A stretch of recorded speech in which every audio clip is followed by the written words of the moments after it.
Aujourd'hui, on va parler d'un peintre qu'on a considéré comme le maître du rire, c'est Frans Hals. Né à Anvers mais converti au protestantisme, il a fui les Pays-Bas espagnols pour se diriger à Haarlem dans les Provinces-Unies néerlandaises.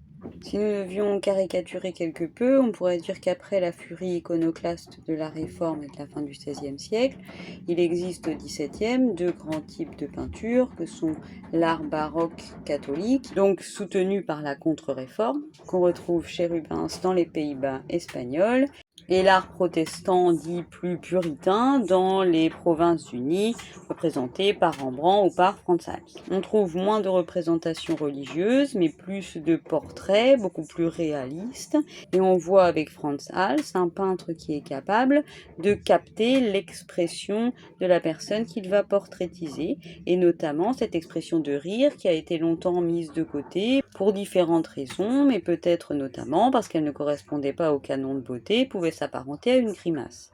Frans Hals est un peintre qui avait une très belle notoriété durant sa vie, mais il travaillait simplement pour avoir la possibilité ensuite de profiter des plaisirs de la vie. Il ne s'arrêtait pas aux desiderata de ses commanditaires et ne souhaitait pas, par exemple, déménager au gré de ses commandes.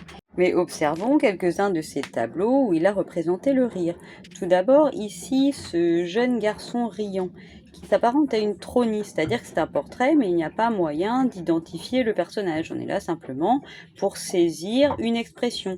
On remarque ainsi très bien l'art de Hals. Bien sûr, sa capacité à saisir une expression, mais aussi sa manière de peindre, ses touches vives, dynamique, et ça fera de lui un peintre qui, après avoir été oublié pendant 2 siècles, devient fort apprécié au XIXe, et notamment de Van Gogh ou de Courbet. Ici, dans cette autre œuvre, Le Cavalier riant, il n'hésite pas à portraitiser son modèle avec un léger sourire ironique. Ici, dans une de ses œuvres qui est certainement la plus connue, La Bohémienne, on remarque le sourire qui est là, cette fois, aguicheur. Son large décolleté et le cliché de la bohémienne à l'époque nous laissent à penser qu'elle vend ses charmes et n'hésite pas à nous provoquer.